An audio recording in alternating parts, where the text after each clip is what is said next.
আল্লাহ রাব্বুল আলামিন গোটা বছরের মধ্যে 5টা দিন রোজা রাখা আল্লাহ রাব্বুল আলামিন হারাম করে দিয়েছেন।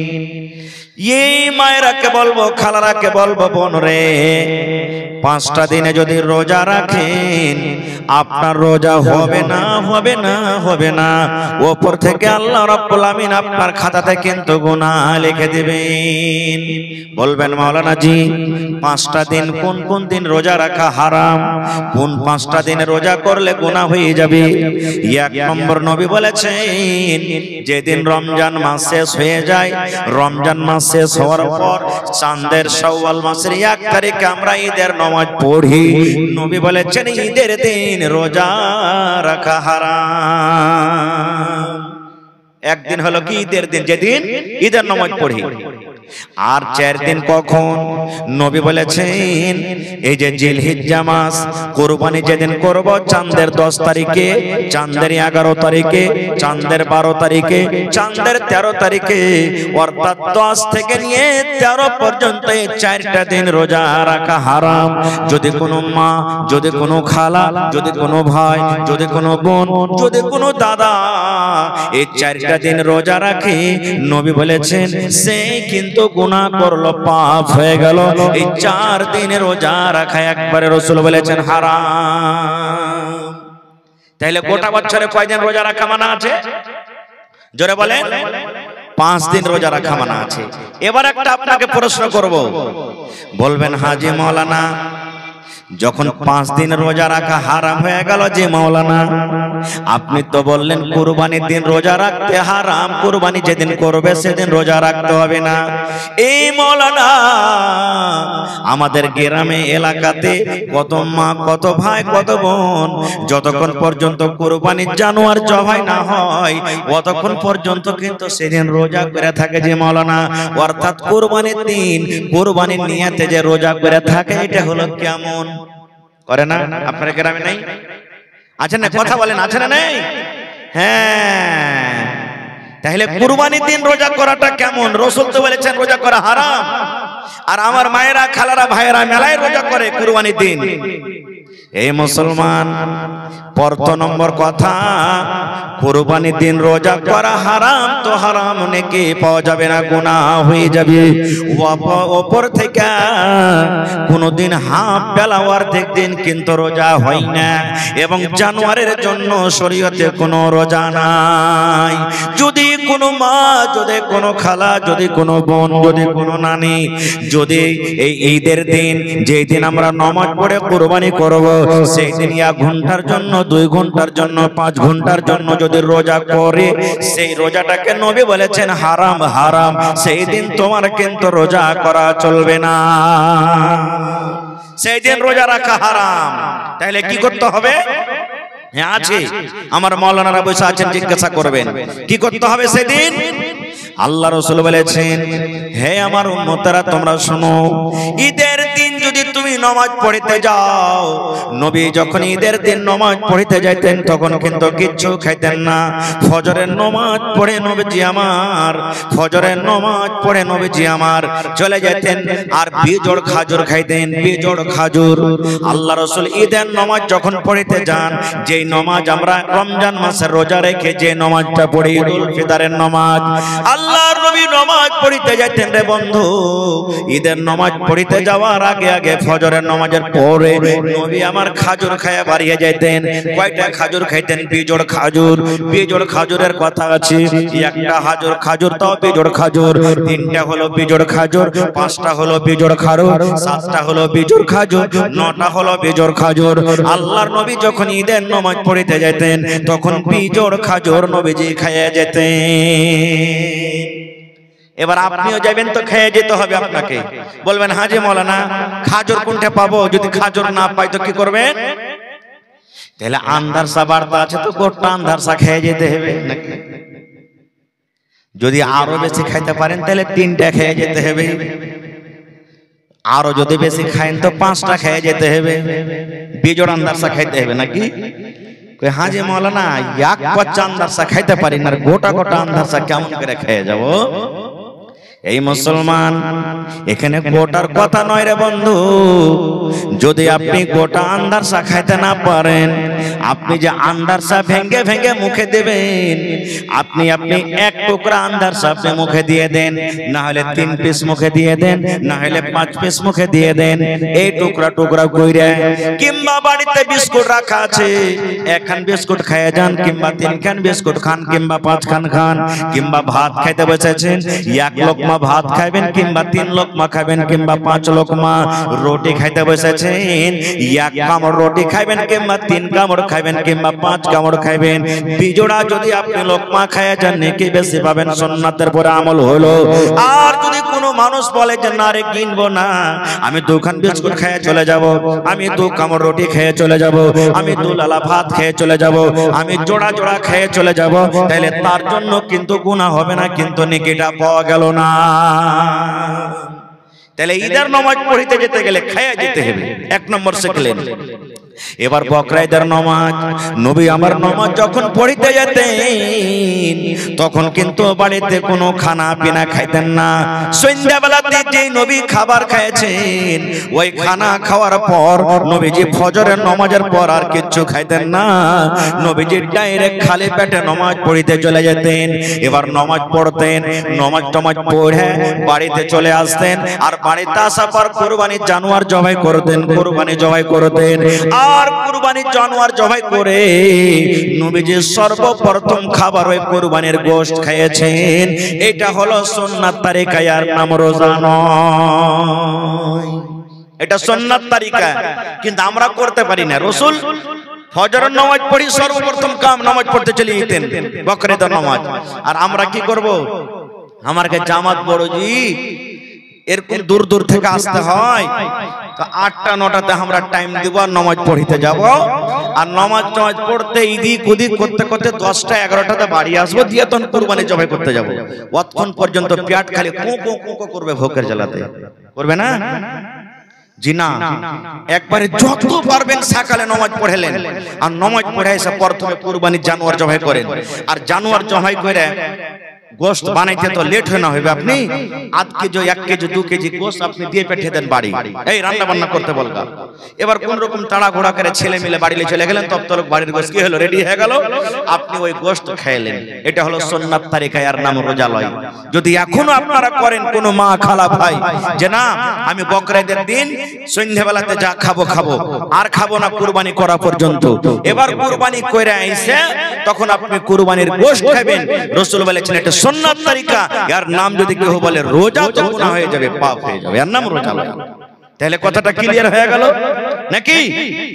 এবার শুনেন, আল্লাহ রাসূল সাল্লাল্লাহু আলাইহি ওয়াসাল্লাম বলেছেন যে মানুষরা কুরবানি করার ইরাদা করেছে, যারা কুরবানি করবে, কুরবানির জানোয়ার খরিদ করে নিয়েছেন, কিংবা এখনো কুরবানির জানোয়ার আপনি খরিদ করেননি, হয়তো আপনি কুরবানির দিন দিবেন, কুরবানির দিন খরিদ করবেন, কিংবা 1 দিন আগে খরিদ করবেন, 2 দিন আগে করবেন, 5 দিন আগে করবেন, ইরাদা আছে আপনার আমি কুরবানি করব, এই বছর আমি জানোয়ার কুরবানি করব। নবী আমার বলেছে উম্মত রে, যখন তোমার জিলহিজ্জা মাসের চাঁদ পশ্চিম দিকে উঠে যাবে, তখন থেকে নিয়ে যতক্ষণ পর্যন্ত তোমার জানোয়ার কুরবানি না করা হবে, ততক্ষণ পর্যন্ত তুমি মাথার চুল কাটতে পাবে না, তুমি মোজ বানাইতে পাবে না, দাড়ি বানাইতে পাবে না, বগলের চুল তুমি ছেলতে পাবে না, সারামগার গোড়াতে তুমি চুল যে হয় চুল সাফ করতে পাবে না, বনি তুমি কাটতে পাবে না।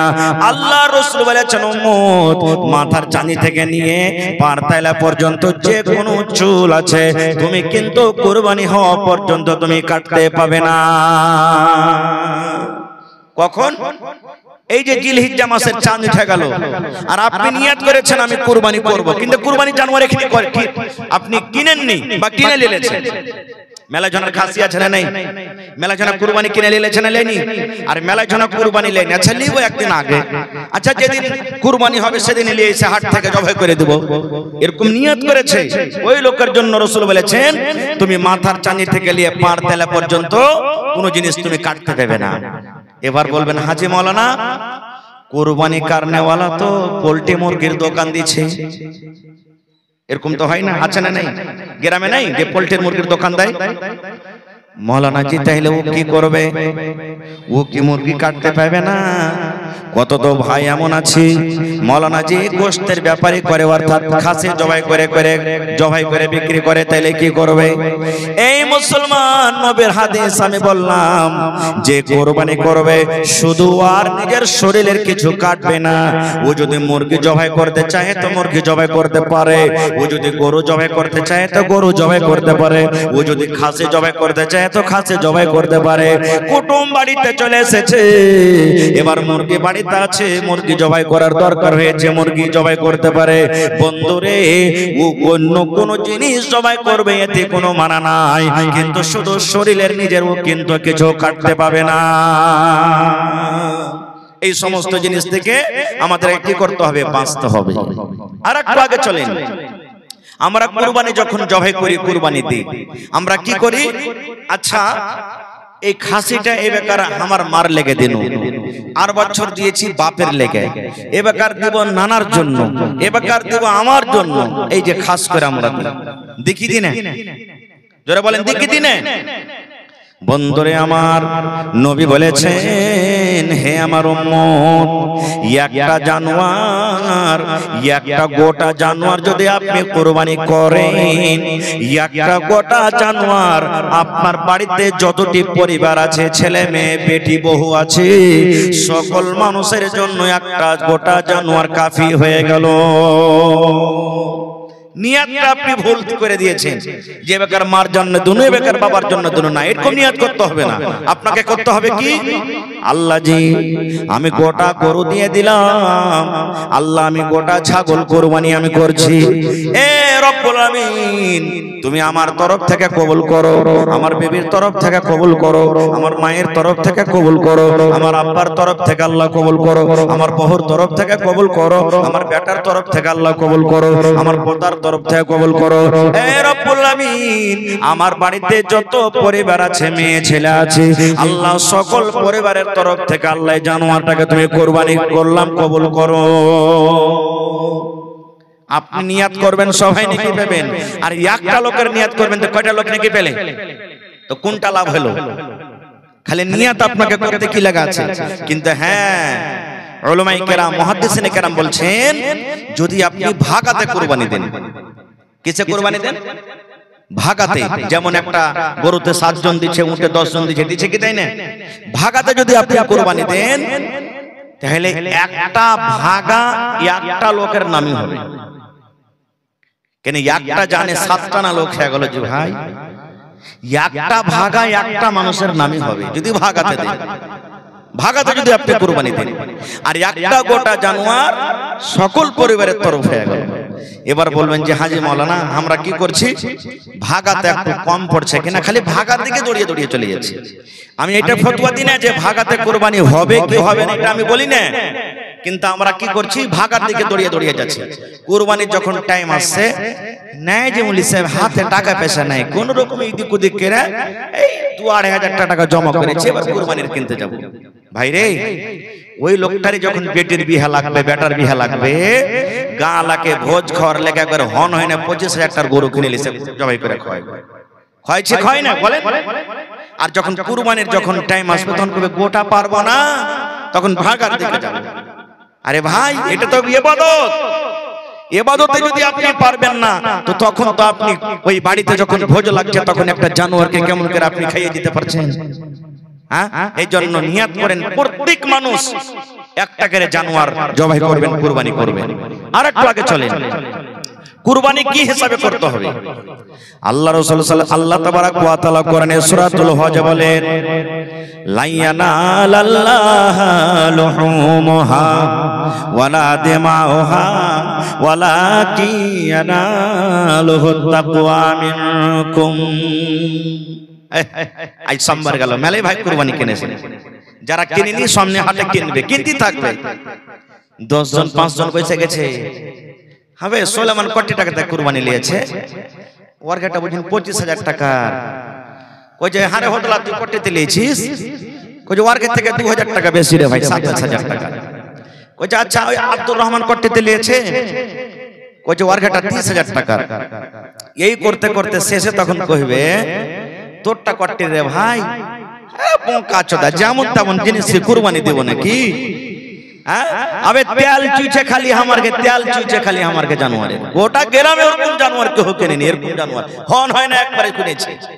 7 জন যদি চড়েলি না সব থেকে একবারে পুলসারা তো হড় হড় হড় করে পার করলে চলে যাবে। এই যে দেখেন আল্লাহ রাব্বুল আলামিন বলেন লাইয়ানালাল্লাহু লুহুমুহা, হে আমার বান্দারা শোনো রে, যখন তোমরা কুরবানি করবে, কুরবানি যখন করবে আল্লাহ রাব্বুল আলামিনের দরবারে তোমাদের কুরবানির গোশত কিন্তু আল্লাহর কাছে পৌঁছে না, ওয়ালা দিমাউহা, এবং আল্লাহ রাব্বুল আলামিনের দরবারে কুরবানির খুন কিন্তু পৌঁছে না। তুমি 50,000 টাকাতে কুরবানি কিনেছো, 40,000 টাকা তুমি কুরবানি কিনেছো, 1 লাখ টাকাতে তুমি কুরবানি কিনেছো, 10,000 5,000 এ তুমি কুরবানি কিনেছো। আল্লাহ বলেন বান্দারে তুমি কোন জানোয়ার কিনেছো, কত টাকাতে কিনেছো এটা আমার দেখা নয়, তোমার জানোয়ারটাতে কত কেজি চর্বি হবে এটা আমার দেখার নাই, তোমার জানোয়ারের ভিতরে কত কেজি রক্ত হবে, খুন হবে এটা আমার দেখা নাই রে বান্দা। আল্লাহ বলেন আমি দেখি শুধু তোমার দিল খান দেখি, তোমার আমি অন্তর খান দেখি, কোন নিয়তে কোন অন্তরে তুমি কুরবানি করো, এই দিল খান আমি শুধু আল্লাহ রাব্বুল আমিন দেখি। তোমার জানোয়ারের আমার ভোক্কা নয়, দরকার নয়, আমি শুধু তোমার দিল খানটাকে দেখি, দিল দেখি আমি। এই ভাই মুসলমান, মা খালারা বলে 4 জন 5 জন মা খালা বসে গেছে, হাজি বাবু তোমাকে আদরের বাপকে কুরবানি টুরবানি দিচ্ছে, কি করবো জি বাবু, কি করব, কুরবানি দেওয়ার তো মন ছিল না, কিন্তু কহনু যে দুঃখ সুখ করে কুরবানি দাও, না দিবে তো 5টা কুকুর শিয়াল আছে কার দুয়ারে তাকাইবে। বলছে কি বলে না ভাই, আপনারা বলেন, বলে না বলেন? এই দেখেন 5টা কুকুর শিয়াল আছে মানে ছেলে পিলা আছে, কার দিকে তাকাইবে? আব কহেন কার দিকে তাকাইবে মানে গোশ খাওয়ার লাগে কুরবানি হলো, এতে কি নেকি পাওয়া যাবে? জোরে বলেন নেকি পাওয়া যাবে? যাবে না ভাই আমার। এই সমস্ত জিনিস থেকে, রিয়াকারি থেকে আমাদেরকে বাঁচতে হবে। কুরবানি কার জন্য হবে? জোরে বলেন কার জন্য? আল্লাহ তাবারক ওয়া তাআলার জন্য কুরবানি হবে। ভাই আমার এইবারে আপনাদেরকে জানা দরকার সর্বপ্রথম দুনিয়াতে কে কুরবানি করেছিলেন? আল্লাহ তাবারক ওয়া তাআলা যখন থেকে জমিন আসমানকে বানালছেন তখন থেকে নিয়ে দুনিয়াতে সব থেকে আগে কুরবানি কে করেছেন? আর কেন করলেন? সব থেকে আগে আদম আলাইহিস সালামের বেটা হাবিল এবং কাবিল কুরবানি করেছেন। আর কিসের জন্য জানেন? একটা মেয়ে ছেলে, বেটি ছেলের জন্য। এই জামানাতে নিজের ভাই বোন যদি বিয়ে শাদী করতে চায় তো হালাল না হারাম? জোরে বলেন, আরো জোরে বলেন। হারাম। নিজের মার পেটের ভাই বোনের সাথে বিয়ে করা চলবে না। দুধ মা দুধ ভাই বোনের বিয়ে করা চলবে না। যেমন নিজের ভাই বোন হারাম, এরকম দুধ বোন দুধ ভাইয়ের সাথে বিয়ে করা হারাম, এটা শরীয়তের ফয়সালা। এবারে আপনার বাড়িতে একটা স্ত্রী আছে আর ওরই একটা আরো বোন আছে, ছোট হোক কিংবা বড় হোক, এই স্ত্রীটাকে যদি বাড়িতে রেখেছেন আর আরেকটা বোনকে আপনি বিয়ে করে চলেন, অর্থাৎ শালীকে বিয়ে করলেন, চলবে? জোরে বলেন চলবে? চলবে না, হারাম। কেন? আল্লাহ রাসূল বলেছেন নিজের মায়ের পেটের দুটা বোন একটা হাজবেন্ড একটা শওহরের কাছে থাকতে পাইবে না, একটাকে তোমাকে তালাক করতে হবে। তুমি যদি পরে কার শালীটাকে বিয়ে করে নিয়ে আসো তো আগে কারটাকে তোমাকে তালাক করতে হবে। নিজের মায়ের পেটের বোন 100তে 203 হয়ে একটা লোকের বিবি হয়ে জীবনে কোনোদিন থাকতে পাবে না, এটা রাসূলের হাদিস। ভাই আমার, তো ওই জামানাতে আদম আলাইহিস সালাম এবং মা হাওয়া যখন আল্লাহ তাবারক ওয়া তাআলা তাদেরকে দুনিয়াতে দিলেন, মেলায় লম্বা কাহিনী ঘটনা আছে, আমি ওদিকে যাব না। আল্লাহ তাবারক ওয়া তাআলা সিস্টেম করলেন যে একসাথে একটা ছেলে একটা মেয়ে হইতো, অর্থাৎ একটা বেটা একটা বেটি। ধরেন সামনে বছর একটা বেটা ছেলে একটা বেটি ছেলে হবে, এই বছর একটা বেটা ছেলে হলো একটা বেটি ছেলে হলো, ডাবল ডাবল জোড়া জোড়া সন্তান পয়দা হয়। এবার কেমন করে তারকে বিয়ে শাদী হতো? আল্লাহ রাব্বুল আলামিনকে দুনিয়াকে আবাদ করানো আছে, দুনিয়াতে মানুষ বাড়ানো আছে, তো আল্লাহ রাব্বুল আলামিন কি করতেন? এখন 2025 সাল চলছে, ধরেন উদাহরণ দিচ্ছি, 2024 সালে যেই সন্তান অর্থাৎ যে বেটা বেটি হলো ওরা নিজের মায়ের পেটের ভাই বোন হয়ে গেল, ওদের সাথে বিয়ে করা চলবে না। আর 2025 সালে যেই মায়ের পেট থেকে সন্তান হলো এরা নিজের ভাই বোন হয়ে গেল, এরা বিয়ে শাদী করতে পাবে না। কেমন হতো? 2024 সালের বেটা 2025 সালের বেটি, 2025 সালের বেটা 2024 সালের বেটি, মানে 1 বছর আগে যেটা বেটা হয়তো 1 বছর পরের বেটার সাথে, আর 1 বছর আগে যেটা বেটি হয়তো 1 বছর পরেকার বেটার সাথে, মানে এরকম ভাবে সিস্টেম আল্লাহ রাব্বুল আলামিন করেছিলেন। লম্বা ঘটনা ছোট করে বলি। আদম আলাইহিস সালামের দুজন বেটা, একটা নাম হলো কাবিল, একটা নাম হলো হাবিল। কাবিল হলো বড় আর হাবিল হলো ছোট। কোরআনের কথা বলছি আপনাদেরকে। এবার কাবিল বড় আগে জন্ম নিয়েছেন, ওর সাথে যেটা আদম নবীর বেটি হয়েছে অর্থাৎ কাবিলের বোন হয়েছে, এটা দেখতে একটু সুন্দর, বেশি দেখতে সুন্দর। আর হাবিল হলো আদম নবীর একটা ছোট বেটা, এই বিয়ে পরে হয়েছে। আর ইয়ার সাথে যেটা বেটি ছেলে হয়েছে একটু ওর থেকে দেখতে কম সুন্দর। শরীয়ত কি বলছে? ওই বেটি ছেলে এর সাথে, এর একটা ওর সাথে। কাবিল তখন বলছে হাবিলকে যে যখন সময় হলো বিয়ের, তখন বলছে না, আমার সাথে এটা হয়েছে, আমি তাকে বিয়ে করব। কিন্তু শরীয়তের নিগাতে এটা হারাম, চলবে না। নিজের ভাই বোন না হয়ে গেল, বলছে না আমার সাথে এটা হয়েছে, আমি তাকে বিয়ে করব। কাবিল বলছে হারে ভাই, এটা তো আমার স্ত্রী হবে, এটা শরীয়ত বিরোধী তুমি কাজ করতে গেছো। আমার সাথে যেটা হয়েছে ওকে তুমি বিয়ে করো আর ওকে আমি করব। বলছে না, তোর কথা শোনা হবে না। এরা দুইজন নিজের আব্বা হযরত আদম আলাইহিস সালামের কাছে চলে গেলেন। এবার আদম আলাইহিস সালাম তাদেরকে বুঝালেন, বুঝলো না। শেষের বেলাতে আদম নবী তখন বললেন যে তোমরা কুরবানি করো, যার কুরবানি কবুল হবে সেই তাকে বিয়ে করবে, আর যার কুরবানি কবুল না হবে সে একে বিয়ে করবে, যেটা এখন হয়েছে, মানে যেটা সিস্টেম ছিল ওই মতো চলবে। বলছে ঠিক আছে। কাবিল তো মনে মনে বলছে আমি বড়, আমার কুরবানি আল্লাহ রাব্বুল আলামিনের দরবারে কবুল হবে, আমি কুরবানি করব। এবার দু ভাই কুরবানি করলেন। কি কুরবানি জানেন? হাবিল মানে আদম আলাইহিস সালামের ছোট বেটা একটা জানোয়ারের কুরবানি করলেন, আর কাবিল আদম আলাইহিস সালামের বড় বেটা গম যাও এই ধরনের কিছু আনাজ কুরবানি করেছিলেন, রেখে দিলেন। তখন কুরবানির সিস্টেম কি ছিল জানেন? তখন থেকে নিয়ে ঈসা নবী পর্যন্ত কুরবানির গোশত খাওয়া হারাম ছিল, কুরবানির গোশত খেতে পেত না। আল্লাহর এটা বিধান। কুরবানির জানোয়ারকে জবাই করে ময়দানে গলিতে ফেলে দিলে এবার যার হালাল টাকার কুরবানি, যার কুরবানি আল্লাহ রাব্বুল আলামিনের দরবারে কবুল হবে, আসমান থেকে আগুন আসতো আল্লাহর হুকুমে, আর আগুন এসে যার হালাল টাকার কুরবানি ওর কুরবানিকে কবুল করতে অর্থাৎ জ্বলিয়ে দিত। আর যার হারাম টাকার কুরবানি, যার কুরবানি কবুল হবে না, ওই কুরবানিটা কিন্তু জমিনে পড়ে যেত। এই জামানাতে যদি ভাই এরকম থাকতে বলেন অবস্থা কি হতো নাকি? আল্লাহুস সামাদ। তো ওরা কুরবানি করে দিলেন, হাবিল কাবিল কুরবানি করলেন। এ ভাই মুসলমান, এবার কাবিল কিছু আনাজ কুরবানি করলেন, হাবিল আদম নবীর ছোট বেটা একটা জানোয়ারের কুরবানি করে দিলেন। কুরবানি করে জমিনে রাখা আছে। আল্লাহ রাব্বুল আলামিনের পক্ষ থেকে, আল্লাহ রাব্বুল আলামিনের তরফ থেকে এবারে কিন্তু আগুন এলো, আগুন ঘুরতে লাগলো। কুরবানির পাঞ্জরে পাঞ্জরে পাঞ্জরে পাঞ্জরে আগুন ঘুরতে লাগলো। ঘুরতে ঘুরতে ঘুরতে আদম আলাইহিস সালামের ছোট বেটা যে একটা জানোয়ারের কুরবানি করেছিলেন, যে একটা জানোয়ারকে জবাই করেছিলেন, এর কুরবানি কিন্তু আল্লাহ রাব্বুল আলামিনের দরবারে কবুল হয়ে গেল। এবং আদম নবীর বড় বেটা যে আনাজ মানে কুরবানি করেছিলেন, এর কুরবানিটা কিন্তু জমিনে পড়ে থেকে গেল। এর মন খুব খারাপ, হ্যাঁ আমার বেইজ্জতি হয়ে গেল, আমার কুরবানি কবুল হলো না, ছোট ভাইয়ের কুরবানি এই কবুল হয়ে গেল। এই দেখেন শয়তান নিজের চাল চালাইতে লেগেছে। এখন দেখেন শয়তান কাবিলের ভিতরে কথা দিতে লেগেছে, খেপা তুই তো বড় রে বেইজ্জতি হয়ে গেলি, কি দেখছিস, হটিয়ে দেখ রাস্তা থেকে, সাফ করে দেখ, হটিয়ে দে। বন্ধুরে আমার, এবার আদম নবীর বড় বেটা কাবিল রাগ করে নিজের ছোট ভাইকে মারতে শুরু করে দিলেন। মারতে লাগলেন, তোকে দুনিয়াতে রাখবো না, তোর কুরবানি কবুল হয়ে গেল, আমার হলো না, তোকে দুনিয়াতে রাখবো না, তোকে মারতে মারতে শেষ করে দিব।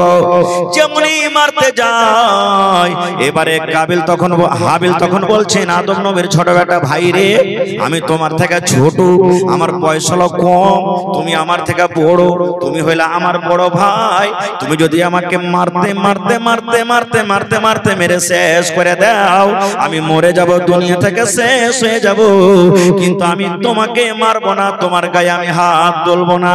তুমি আমাকে মেরে দাও, তুমি আমাকে শেষ করে দাও, যতই তুমি আমাকে মারো কেন আমি কিন্তু তোমার গায়ে হাত তুলবো না, তোমাকে আমি মারবো না। আল্লাহ রাসূল বলেছেন মারতে মারতে মারতে মারতে কাবিল ছোট ভাইকে নিজের কিন্তু মার্ডার করে দিলেন, মার্ডার হয়ে গেল। নবী বলেছেন দুনিয়াতে সর্বপ্রথম মানুষের মত হলো কার? মানে হাবিলের। দুনিয়াতে হাবিলের আগে কোনো মানুষ আর মরেনি, এটা ভালোভাবে শিখালেন। যদি কোনো মানুষ আপনাকে প্রশ্ন করে দেয় ভাই রে আই তো তুমি জালসা শুনলে, তো জালসাতে একটা কথা বলো তো, দুনিয়াতে সব থেকে যে মানুষটা মরেছিল লোকটার নাম কিনা? তো হযরত হাবিল। কিভাবে মত হয়েছিল? না তো বড় ভাই কাবিল ওকে মারতে মারতে মারতে মারতে শেষ করে দিয়েছে। আল্লাহ রাসূল বলেছেন উম্মত দুনিয়াতে যত মার্ডার হবে বন্দুকের গুলিতে মারো, ছুরিতে মারো, চাকুতে মারো, তীর তলোয়ারে মারো, বোমে মারো, গুলি চিপে মারো, যে কোনো হালাতে দুনিয়াতে মানুষকে মার্ডার করে দেওয়া হবে, জুলুম অত্যাচারের কারণে মার্ডার করে দেওয়া হবে। আল্লাহ রাসূল বলেছেন প্রথম গুনাহ আল্লাহ রাব্বুল আমিন আদম নবীর বড় বেটা কাবিলের ঘাড়ে চাপিয়ে দিবেন। প্রথম গুনাহ প্রথম পাপ ওই যে কাবিলের ঘাড়ে চাপাবে, তারপরে আল্লাহ রাব্বুল আমিন যে মার্ডার করবেন তার ঘাড়ে চাপিয়ে দিবেন। সর্বপ্রথম মার্ডার কে?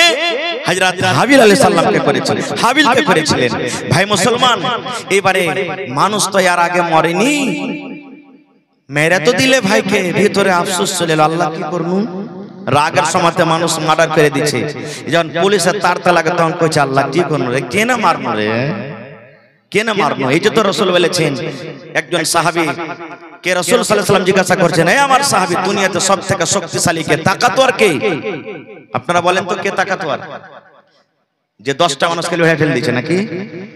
হ্যাঁ, যে 10 জনকে একবারে লাঠিতে সঁতে দিতে পারছে। বন্দুক সবথেকে তাকাতওয়ার, বম তাকাতওয়ার, একটা ফেলতে গেলে সব শেষ হয়ে যাবে। মিসাইল তাকাতওয়ার নাকি? নবী আমার বলেছেন না রে না, দুনিয়াতে তাকাতওয়ার কে সব থেকে কে? নবী আমার বলেছেন এমন রাগ উঠে গেছে, এমন রাগ উঠেছে মনে হয় বিবির ঝুঁটি খান ধরে তাকে পাড়া পাড়া পাড়া পাড় দুটা চড় মেরে দি। এমন রাগ হয়েছে মনে হয় ভাইয়ের গলাতে ছুরি দিয়ে ভাইকে মেরে ফেলে দি। এমন রাগ হয়েছে বেটার পরে, এমন রাগ হয়েছে মনে হয় খুঁট বেড়াতে এক মাথাতে দিয়ে মাথাটাকে ভেঙে দি। আল্লাহ রাসূল বলেছেন উম্মত সব থেকে দুনিয়াতে তাকাতওয়ার হলো শক্তিশালী ওই লোকটা যখন রাগ উঠে যাবে নিজের রাগটাকে কন্ট্রোল করবে,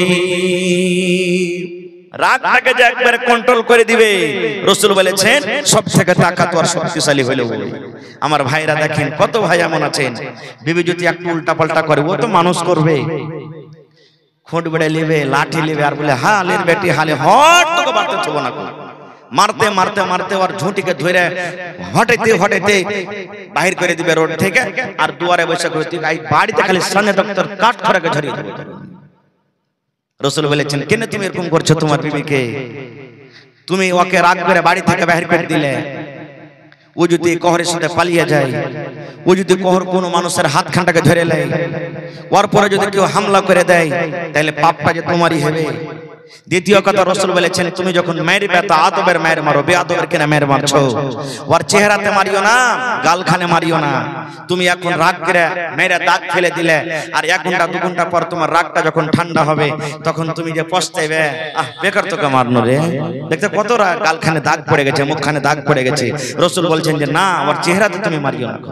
কিন্তু আমরা কি বুঝছি ভাই, মারতে যখন লাগছে ওরে আল্লাহ 4-5 বাড়ির মানুষ এসে জমা হচ্ছে, এত জোরে জোরে মারছে।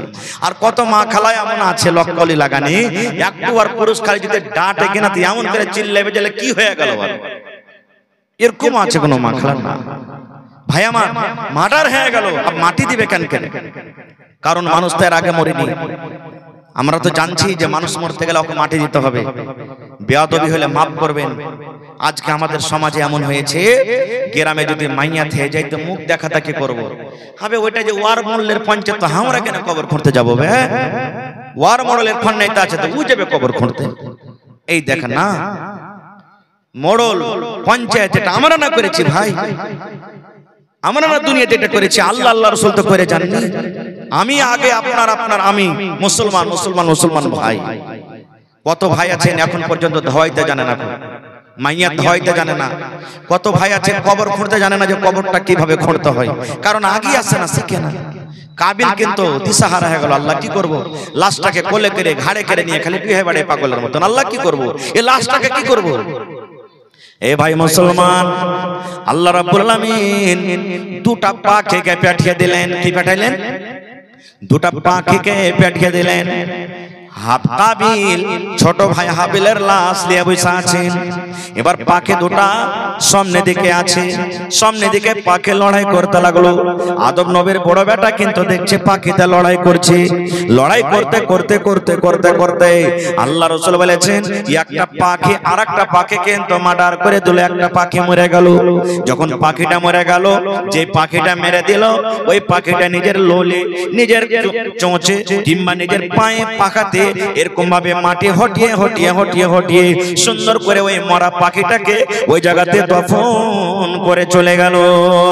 এবারে তখন কাবিল জানতে বলল, আল্লাহ রে, মানুষ যখন মরে যায় এরকম ভাবে তাকে জমিনে দফন করতে হয়, এরকম ভাবে জমিনে দফন করতে হয়। আরে আমি কত খেপা মানুষ, আমি কত পাগলা মানুষ, নিজের ভাইকে আমি মেরে দিয়ে, নিজের ভাইকে আমি মার্ডার করে দিয়া আমি দফন করতে জানলাম না, আর আমার সামনে দুটা পাখি এসে কিভাবে দফন করে চলে গেল। ভাই মুসলমান দেখলেন? তাহলে সর্বপ্রথম কুরবানি করেছিলেন কে? হাবিল আর কাবিল।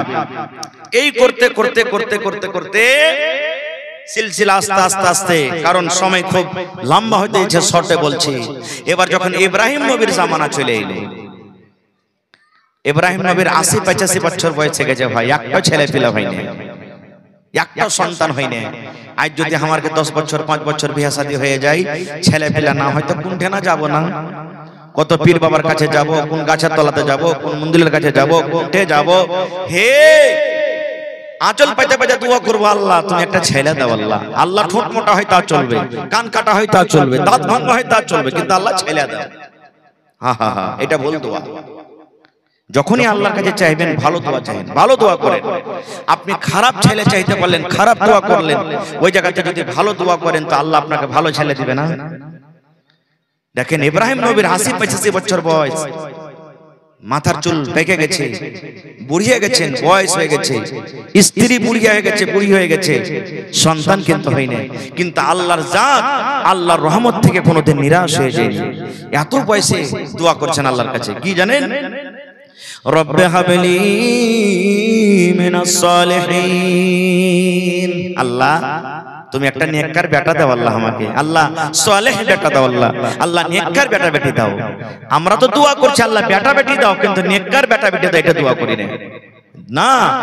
দোয়া করতে হবে আওলাদ যখন সন্তান পেটে থাকবে আপনাকে দোয়া করতে হবে, আল্লাহ আমার স্ত্রীর পেটে যেটা সন্তান হবে, আল্লাহ সন্তানটা তুমি নেককার করিও, আল্লাহ বেটা হোক বেটি হোক, আল্লাহ তুমি নেককার করিও, দিনদার করিও আল্লাহ, আল্লাহ যাতে ইমানদার হয়, মুনাফিক না হয়, আল্লাহ চোর ডাকাত লুচ্চা ফঙ্গা না হয়, এরকম ভাবে আপনাকে দোয়া করতে হবে।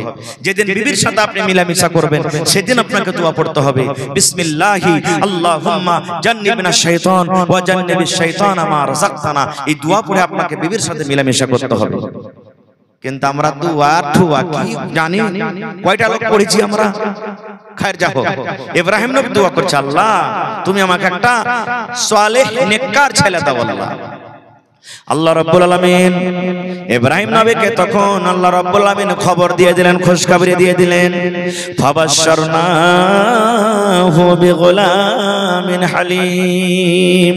হে ইব্রাহিম তুমি আমার কাছে নেককার ছেলে চাইলে, তুমি আমার কাছে সালেহ ছেলে চাইলে, তুমি আমার কাছে দিনদার ছেলে চাইলে, ইব্রাহিম আমি আল্লাহ রাব্বুল আলামিন তোমাকে আমি সন্তান দিলাম। কেমন সন্তান দিলাম? তোমার ছেলেটা তো নেককার হবে, তোমার ছেলেটা তো দিনদার হবে, তোমার ছেলেটা দিনদার হবে, তোমার ছেলেটা নেককার হবে। তার সাথে সাথে আল্লাহ বলেন হালিম, তোমার ছেলেকে আমি হুঁশিয়ার করে আমি দুনিয়াতে তোমাকে খুশখবরি দিলাম, তোমার ছেলেটা চালাক খুব হবে, হুঁশিয়ার হবে। আর আমারকে ছেলে পেলে যদি খালি একটা কালি কয়ে দেয়, গোরে গোরে মুখরাতে কালা কালা চশমা, যে খামারকে ছাইলে আব্দুল্লাহর নেক মাথা কত টেক্কাবে, কত গান কইতে পারছে। এই দেখেন, এইটা আমরা টেক্কা মনে করছি, হুঁশিয়ার মরছে না। আল্লাহ বলছেন ইব্রাহিম ৮০-৮৫ বছর বয়সে আমার কাছে আওলাদ চাহালি, আমি আল্লাহ কবুল করব, যা তোর ছেলেটা নেককার হবে এবং হুঁশিয়ার হবে। খায়ের যা হোক, লম্বা ঘটনা ছোট করে আমি বলছি কাইটে। দুনিয়াতে সন্তান হয়ে গেল। দুনিয়াতে যখন সন্তান হয়ে গেল, তার নাম রাখা হলো ইসমাইল। সে একজন নবী দুনিয়াতে গুজরেছেন, ইসমাইল আলাইহিস সালাম। ওর মায়ের নাম হলো কি? বিবি হাজেরা। ইব্রাহিম নবীর দুজন স্ত্রী ছিলেন। বড় স্ত্রীর নাম সারা আলাইহিস সালাম, আর ছোট স্ত্রীর নাম কি? হাজেরা আলাইহিস সালাম। তো বিবি হাজেরার পেট থেকে সন্তান হলো কে? ইসমাইল নবী। এবার আল্লাহ তাআলা তাকে আদেশ করলেন, ইব্রাহিম তোমার বিবিকে এবং তোমার বাচ্চাটাকে তুমি বাড়িতে রাখিও না। কোথায় রাখবে? এমন জায়গাতে তুমি রেখেছো যেখানে কোনো গাছপালা নাই, গা গ্রাম নাই, পানি নাই, লোকজন মানুষ টানো কিছু নাই, এরকম তুমি জায়গাতে রেখেছো। সেই জায়গাটা কি? কাবা শরীফ। কাবা শরীফ তখন মাটিতে একবারে বরাবর হয়েছিল, ভেঙে চুরে বোঝা যাচ্ছিল না যে জায়গাতে কাবা শরীফ ছিল, ঘর ছিল, একবারে মাটিতে ভেঙে বরাবর হয়েছিল।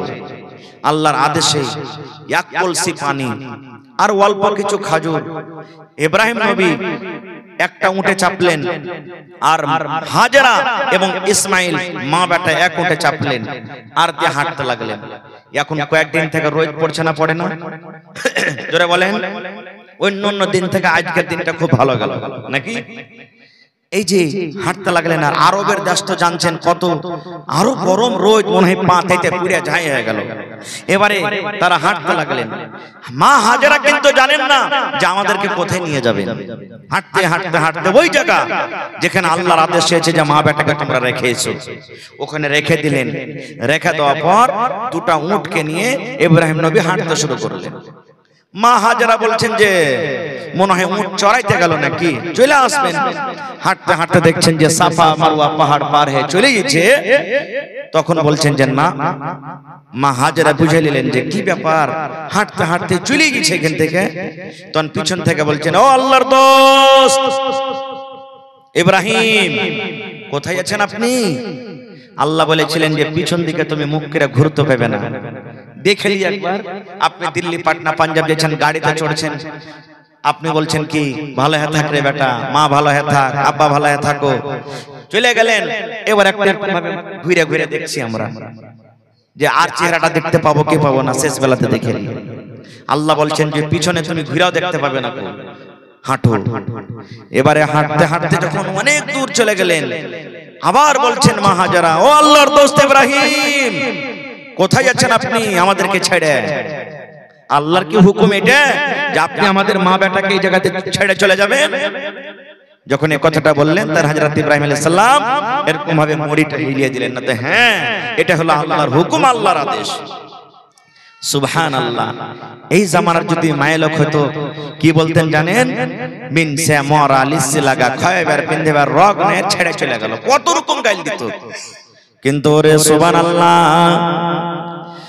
যখনই হযরত ইব্রাহিম আলাইহিস সালাম এবার যখন মাথাটা হিলিয়ে দিলেন, হ্যাঁ বিবি রে, আল্লাহ রাব্বুল আলামিনের আদেশ হয়েছে তোমাদের মা বেটাকে আমি এই জায়গাতে রেখে যাব। তখন বিবি হাজেরাকে বলছেন, স্বামী গো, আর আপনাকে রাখবো না গো স্বামী, আপনি চলে যান। এখানে মানুষ নাই তো কি হলো, এখানে গ্রাম নাই তো কি হলো, এখানে পানি নাই তো কি হলো, এখানে লোকজন নাই তো কি হলো, মা বেটা আমরা দুজন আছি, আমাদের সাথে আছেন কে? আল্লাহ। আল্লাহ রাব্বুল আমিন আমাদেরকে হালাক বরবাদ করবেন না, আল্লাহ রাব্বুল আমিন আমাদেরকে হেফাজত করবেন, আল্লাহ আমাদেরকে বাঘ থেকে বাঁচাবেন, আল্লাহ আমাদেরকে সাপ থেকে বাঁচাবেন, আল্লাহ আমাদেরকে দুশমন থেকে বাঁচাবেন, আল্লাহ রাব্বুল আমিনের খাবার ব্যবস্থা করে দিবেন, আল্লাহ রাব্বুল আমিন পানির ব্যবস্থা করে দিবেন, আল্লাহ ঘরের ব্যবস্থা করে দিবেন, আল্লাহ রাব্বুল আমিন সব কিছুর ব্যবস্থা আমাদেরকে করে দিবেন। চলে যান, চলে যান স্বামী গো, চলে যান, আর আপনাকে আমি রাখবো না। নারে তাকবীর, সুবহানাল্লাহ। এইবারে মাঝখানে মেলায় কথা আছে, কেমন ভাবে জামজামের কুয়া বের হলো, কেমন করে কি হলো, যদি সময় পেতে আবার কোনোদিন বলবো, দিকে আমি যাব না, কথা লম্বা হবে। এবারে আস্তে আস্তে আস্তে যখন ইসমাইল আলাইহিস সালাম 5 বছর 6 বছর 7 বছর বয়স যখন হয়ে গেছে, সুবহানাল্লাহ, দেখেন আজ আমরা জানোয়ারের কুরবানি করছি, আজকে মানুষের কুরবানির কথা আপনাদের সামনে বলছি। ওরে সুবহানাল্লাহ, দুনিয়াতে কোন এমন বাপ আছে যে নিজের বেটাকে কুরবানি করতে পারবে? দুনিয়াতে কোন এমন মা আছে যে বলবে যা আল্লাহর রাহে তুই কুরবানি হয়ে যা, আল্লাহ রাব্বুল আলামিনের আদেশ তুই মানতে যা? দুনিয়াতে কোন এমন বেটা আছে আব্বা তুমি আমার গলাতে ছুরি দিয়ে দাও, আমি আল্লাহর রাহে কুরবানি হয়ে যাব? সুবহানাল্লাহ। আজ একটা পড়িতে যাই খালি মৌলবি মাস্টার মাইরা দেয়, দাওলে কাটতে চলে যাব, শালার বেটা মৌলবি তুই খেয়ে মানুষ করছিস যে মারবি।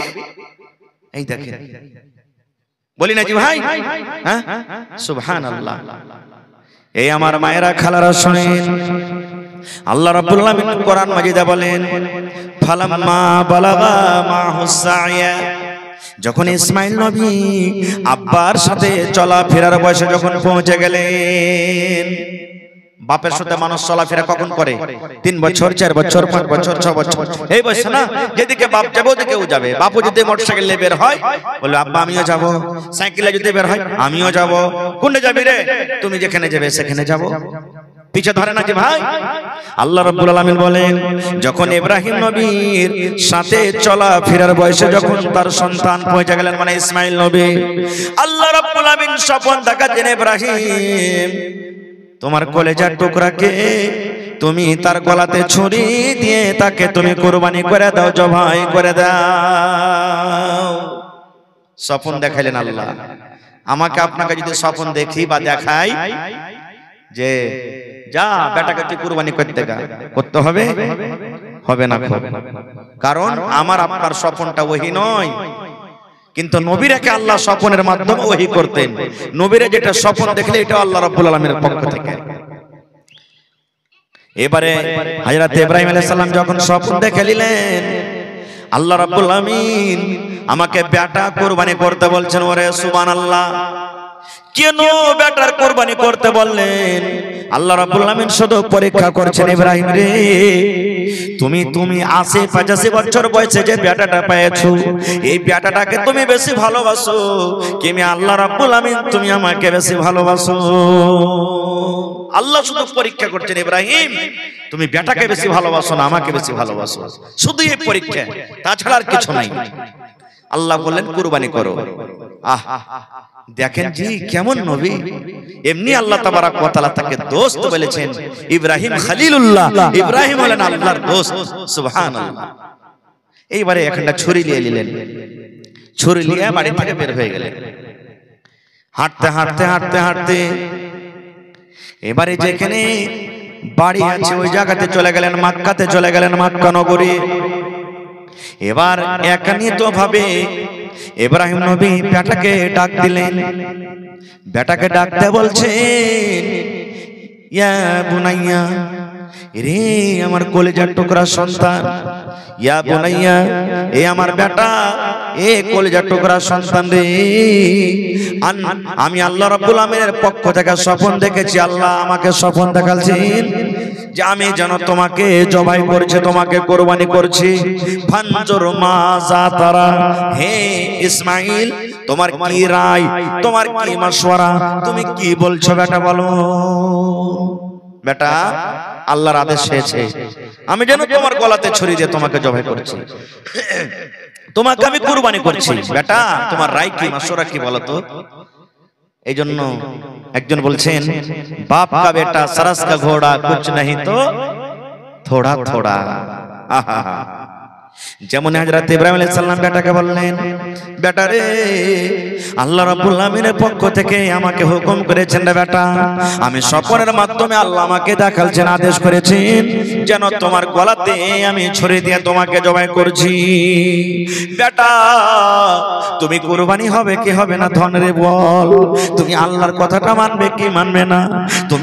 তোমাকে আমি জবাই করতে নিয়ে যাব মিনার মাঠে, তুমি আমার হাত দিয়ে তুমি কুরবানি হবে কি হবে না? এ আমার ভাইয়েরা মায়েরা খালারা শুনি, যেমনই কথা হযরত ইসমাঈল আলাইহিস সালাম শুনলেন, আব্বাকে বলছেন, আল্লাহর কোরআন বলছেন, দেখেন আমার কথা নয়, ইয়া বাতিফাল মা তুমার সাতাজদুনি ইনশাআল্লাহু মিনাস সাবিরিন। আব্বা গো, ইয়া বাতিফাল, হে আমার আব্বা, মা তোমার, আল্লাহ যেটা আপনাকে আদেশ করেছে, হুকুম করেছে, সেটাই করেন। আব্বা গো, যদি আল্লাহর আদেশ হয় যে আমাকে কুরবানি হইতে হবে, আমি আল্লাহর রাহে জবাই হয়ে যাব, কুরবানি হয়ে যাব। আব্বা গো, তুমি আমার গলাতে ছুরি দিয়ে তুমি আমাকে জবাই করে দাও, আমি কুরবানি হয়ে যাব, জবাই হয়ে যাব। সাতাজাদুনি ইনশাআল্লাহু মিনাস সাবিরিন। আব্বা যখন উট জবাই হয়, উটটা কত ছটফট ছটফট করে, গরু যখন জবাই হয়, গরুটা কত ছটফট ছটফট করে, যখন দুম্বা জবাই হয়, দুম্বাটা কত ছটফট করে। আব্বা যখন ছাগল জবাই হয়, ছাগলটা কত ছটফট করে। যদি ইচ্ছা করলে উটকে যদি বেঁধে না রাখে, গরুটাকে যদি বেঁধে না রাখে, গরুটা শরীর তলা থেকে পালিয়ে যাবে। হযরত ইসমাঈল বলছেন, আব্বা আমি ওই জানোয়ারের মতন হব না, আমি তোমার শরীর তলা থেকে পালিয়ে যাব না, আমি ছটফট ছটফট করব না, আমি হাত হিলাবো না, পা আমি হিলাবো না, মুড়িটা আমি হিলাবো না। আব্বা তুমি আমার গলাতে ছুরি দিয়ে জবাই করে দাও, আমাকে তুমি ধৈর্যশীল পাবে, আমাকে তুমি সবরকারী পাবে, আল্লাহর রাহে আমি কুরবানি হয়ে যাও, জবাই করে দাও। ওরে সুবহানাল্লাহ। তাহলে বাপও রাজি, বেটাও রাজি। আল্লাহ কোরআনে বলেন, ফালাম্মা আসলামা, বাপ বেটা যখন রাজি হয়ে গেল, আল্লাহ নিজে বলছেন, হে দুনিয়ার মানুষ, আমি আল্লাহ রাব্বুল আমিন ইব্রাহিম নবীকে কুরবানি করতে বললাম বেটাকে। এবার ইব্রাহিম নবী নিজের বেটাকে বললেন, বেটাও রাজি হয়ে গেল। বাপ কুরবানি করবে বলে রাজি হয়ে গেল, বেটা কুরবানি হবে বলে রাজি হয়ে গেল। আল্লাহ বলেন, ফালাম্মা আসলামা, যখন বাপ বেটা দুজন রাজি হয়ে গেল, ওয়াতাল্লাহু লিল জাবিন, এবং তাকে মুখের ভরে যখন দিয়ে দেওয়া হলো। মিনার মাথা দিলে চলে গেলেন। মেলায় মাঝখানে ঘটনা ঘটলো, আমি ওদিকে যাবো না, শর্টে বলছি। এবারে মিনার মাথাতে নিয়ে ময়েজা হাসানাতে বা অন্য অন্য কোন কিতাবে লিখছেন, সত্য মিথ্যা আল্লাহ জানে, হয়তো মানুষরা বোঝার জন্য লিখেছেন কোন কোন মুসান্নিফ, যে যখন কুরবানি করতে যাবে ওই টাইমে ওই সময়তে ইসমাঈল নবী আব্বাকে বলছেন কিছু কথা। কি কথা জানেন? আব্বা গো, যখন আপনি আমাকে কুরবানি করবেন, আপনি নিজের চোখে পাট্টিটা দিয়ে দিবেন, নিজের চোখটাকে বন্ধ করে দিবেন। কেন বন্ধ করবেন? যখন আপনি কুরবানি করতে যাবেন, যখন ছুরিটা আমার গলায় দিতে যাবেন, তখন হয়তো আমার দেখে আপনাকে মায়া লেগে যাবে, দয়া লেগে যাবে। এই জন্য আব্বা জান, আপনি নিজের চোখে পট্টি বেঁধে নেবেন, যেন ছুরিটা ঘুষতে আপনাকে দয়া মায়া না লাগে, আল্লাহর হুকুমটা যেন আপনি পালন করতে পারেন। একটা কথা এটা বলেছিলেন। আর কি বলেছিলেন জানেন? ইসমাঈল নবী বলেছিলেন, আব্বা গো, যখন আপনি আমাকে কুরবানি করে বাড়িতে চলে যাবেন, দয়া করে আমার জামা কাপড় গুলো আপনি খুলেলেন। কেন খুলেলেন? মা বাড়িতে আছে, আমার জামা কাপড় যখন আমার মা দেখবে, আমার জামা কাপড়ে রক্ত লেগে আছে, খুন লেগে আছে, হয়তো আমার মাকে দয়া লেগে যাবে, মায়া লেগে যাবে, আমার মা হয়তো কত কাঁদবে আমার জন্য। এই জন্য আব্বা, তুমি আমার এই জামা কাপড়কে খুলে দাও। এই ধরনের কিছু কথা বলেছিলেন। আল্লাহু আলাম। ভাই আমার, এবারে ছুরে কিন্তু ঘুষতে যাবে। ওরে সুবহানাল্লাহ। আল্লাহ রাব্বুল আমিনের যত দুনিয়াতে ফেরেশতা আছেন, সব ফেরেশতা কাছে, আল্লাহ কি তোমার ইমতিহান, কি তোমার পরীক্ষা, যত দুনিয়াতে জীবজন্তু আছে, ওরে আল্লাহ সবাই কিন্তু আল্লাহ পেরেশান হালাতে আছে। আল্লাহ কি হলো, কেমন তোমার পরীক্ষা? আজকে একটা বাপ নিজের গলাতে ছুরি দিবি, আজকে নিজের বেটাকে গলাতে ছুরি দিয়ে জবাই করবে। আল্লাহ আল্লাহ, আল্লাহ কি হলো, কেমন পরীক্ষা? ওরে সুবহানাল্লাহ, হযরত ইব্রাহিম আলাইহিস সালাম নিজের বেটার গলাতে ছুরি দিতে যাবেন রে বন্ধু, জবাই করতে যাবেন। এরকম টাইমে আল্লাহ রাব্বুল আলামিন জিবরিল ফেরেশতাকে ডাকতে বলছেন, জিবরিল রে, আমার পাগলটাকে দেখ, দেখ রে দেখ, বেটাকে ছুটিয়ে দিয়েছে আর হাতে ছোরা নিয়ে নিয়েছে। যতক্ষণ পর্যন্ত জবাই না হবে অতক্ষণ পর্যন্ত কিন্তু হটবে না। যা রে জিবরিল, যা যা, জান্নাতের ভিতরে চলে যা, জান্নাত থেকে একটা জানোয়ার নিয়ে এলে, জান্নাত থেকে একটা দুম্বা নিয়ে এলে, আর ওই দুম্বা তুই তাড়াতাড়ি করে চলে যা মিনার মাঠে, মিনার ময়দানে। আমার ইসমাইলকে তুমি তার ছড়ির তলা থেকে টেনে নাও এবং ইসমাইলের জায়গাতে জানোয়ার দুম্বাটাকে তুমি রেখে দাও। আল্লাহ রাব্বুল আলামিনের আদেশে এবারে জিবরিল আমিন এবারে তখন ওই দুম্বা নিয়ে এসে হাজির হয়ে গেলেন। ইসমাইল নবীকে তার ছড়ির তল থেকে টেনে নিলেন, দুম্বাকে তার সামনে শুইয়ে দেওয়া হলো। বিসমিল্লাহি আল্লাহু আকবার বলে জবাই করে দিলেন। যেমন জবাই হয়ে গেল, দুম্বা কেটে গেল।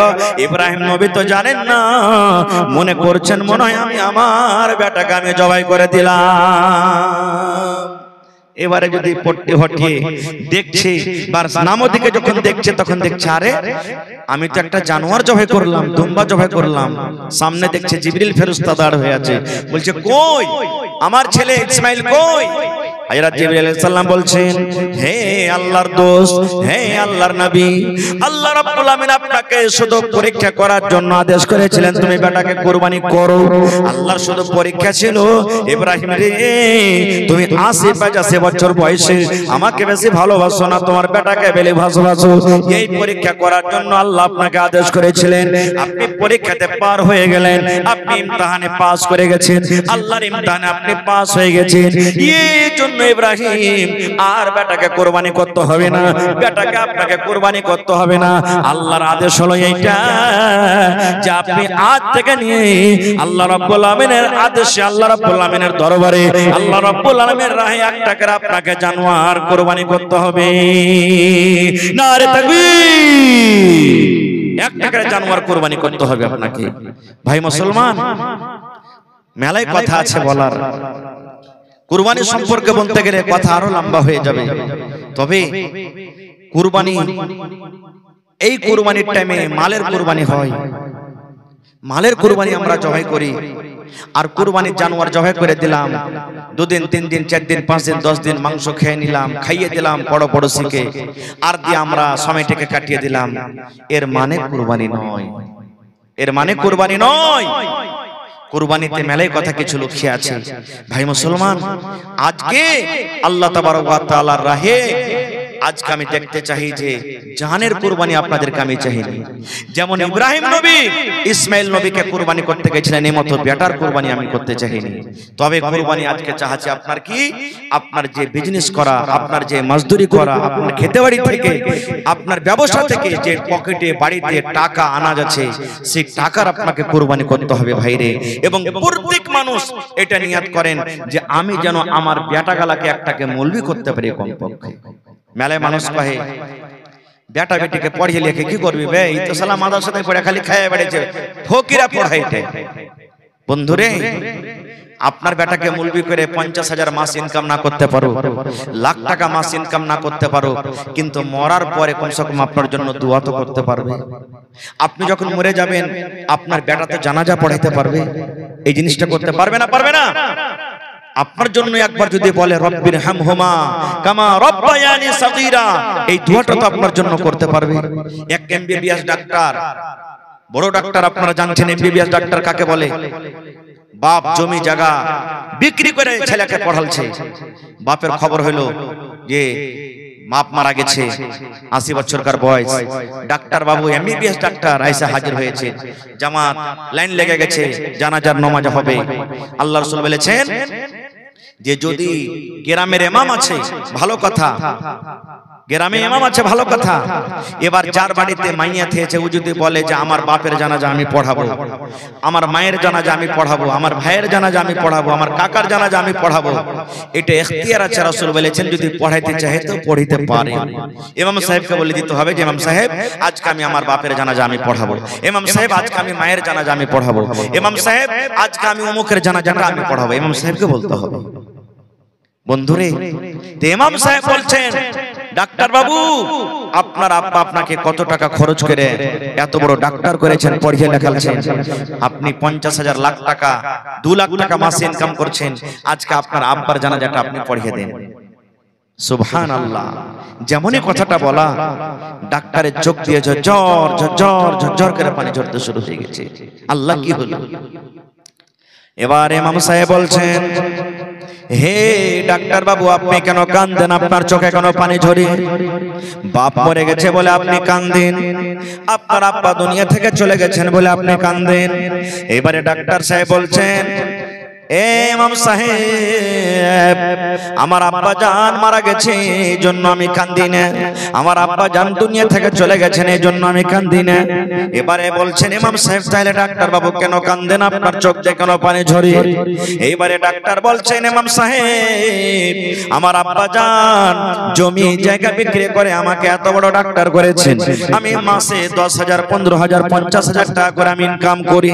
ডাক্তার বাবু আমাকে আমার আব্বা জান তালিম দিয়েছেন, ইলম দিয়েছেন, শিক্ষা দান করেছেন, আমি দেশের নামকরা ডাক্তার হয়েছি, আমি বড় ডিগ্রিধারী ডাক্তার হয়েছি, কিন্তু আল্লাহ রাব্বুল আমিন আমাকে একটা ইলম থেকে মাহরুম রেখেছেন, একটা ইলম আমি কিন্তু শিখতে পারিনি।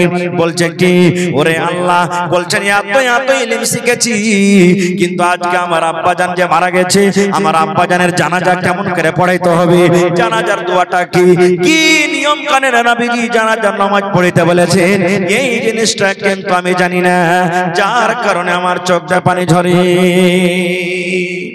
বন্ধুরে, এই জন্য প্রত্যেক মানুষ নিয়ত করেন যে আমি একটা বেটাকে ডাক্তার করব, মাস্টার করব, একটা বেটাকে প্রফেসর করব। এটা নয় যে আমি দ্বীনের ইলম দিব না, রাসূল বলেছেন প্রথমে দ্বীনের ইলম দাও, দ্বীনের তালিম দাও, তারপর তখন দুনিয়া দেখো। ভাই মুসলমান, আমাদেরকে মাস্টার করতে হবে, ডাক্তার করতে হবে, ইঞ্জিনিয়ার করতে হবে, প্রফেসর করতে হবে, সব জিনিস আমার দরকার, কিন্তু প্রথমে দ্বীনি শিক্ষা দ্বীনি ইলম দিতে হবে, যেন বড় হয়ে আপনার আমার ওই ছেলে মুরতাদ বেদিন বেধর্ম যেন না হয়ে যায়। এবং দ্বীনি তালিম দেওয়াতে কি লাভ আছে জানেন? আমার মাওলানারা বসে আছেন, জিজ্ঞাসা করবেন। আল্লাহ রাসূল বলেছেন ইজা মাতাল ইনসান, মানুষ যখন মরে যায় তার সমস্ত আমল কিন্তু বন্ধ হয়ে যায়, ইল্লা মিন সালাসা, নবী বলেছেন তিনটা আমল এমন আছে মরার পরও কিন্তু কবরে নেকি যেতে থাকে, মরার পরও কিন্তু কবরে নেকিটা বন্ধ হয় না। তার মধ্যে একটা নবী বলেছেন ওয়ালাদুন সালিহুন ইয়াদউ লাহু, নেককার বেটা নেককার বেটি দুনিয়াতে ছেড়ে গেছে, আপনার আওলাদ আপনার ছেলে নেককার আছে, নামাজি পরজি আছে, আপনার ছেলেটা নেককার আছে, নামাজ পড়ে, আপনার ছেলেটা রোজার মাসে রোজা রাখে, আপনার বেটা বেটিরা পর্দাশীল হয়ে থাকে, শরীয়ত বিরোধী কাজ করে না, শরীয়তের মতো দুনিয়াতে চলে। আল্লাহ রাসূল বলেছেন ওই নেককার বেটা বেটি যখন কোরআন পড়বে আল্লাহ রাব্বুল আলামিন ওই নেকিটা কবরে পৌঁছে দিবে। আপনার ওই বেটা বেটি যখন মা বাবার জন্য দোয়া করবে আল্লাহ রাব্বুল আলামিন ওই দোয়াটাকে কবরে পৌঁছে দিবেন। আপনার ওই নেককার বেটা বেটি আপনি মরে চলে গেছেন কবরে, আপনার জন্য যখন দান করবে, আপনার জন্য যখন সাদকা করবে, আল্লাহ রাব্বুল আলামিন ওই দানটাকে আপনার কবরে কিন্তু পৌঁছে দিবে। কিন্তু ছেলে নেককার হবে তাহলে তো দান করবে, আর নেককার হলেও নিজে খাড়িয়া মুদবে, আর যে খাড়িয়া মুদবে তো কি জানে যে মা বাবার জন্য কেমন দোয়া করতে হয়।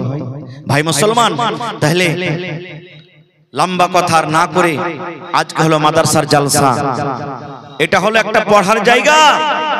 আপনাদের নসিব, আপনাদের ভাগ্য ভালো যে আজকে একটা মাদ্রাসা করতে হবে, মাদ্রাসা দরকার, এই জন্য আপনারা জালসা লাগিয়েছেন। তবে ভাই দেখি আল্লাহর কোন এমন বান্দা আছেন আজকে এই মাদ্রাসার জন্য 1 ডিসমিল 1 কাঠা জমি দান করতে পারবেন কেউ?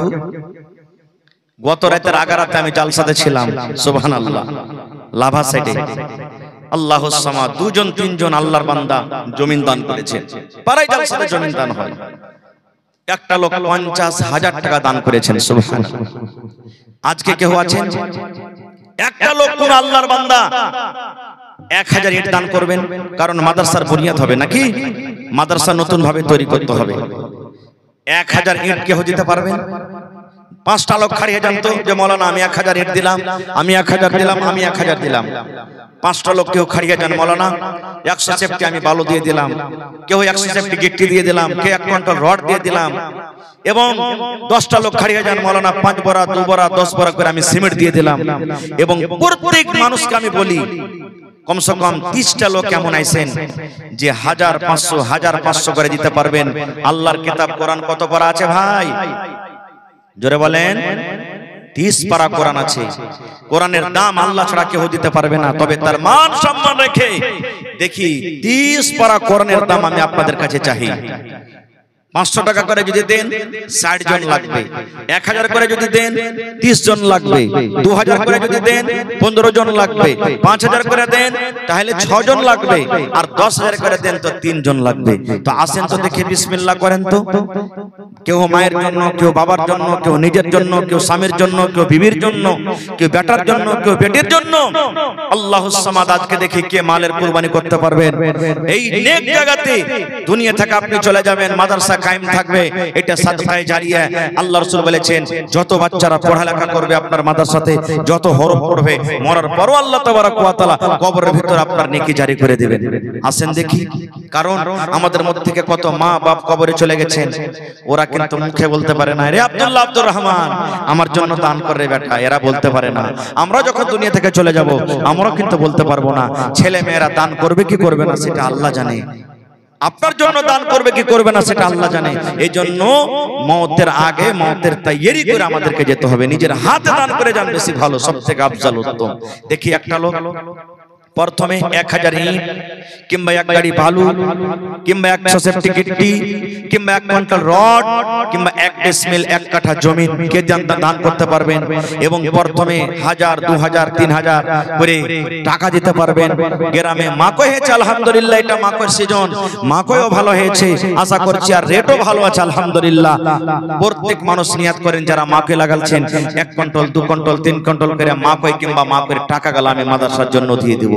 দেখি আসেন তো সর্বপ্রথম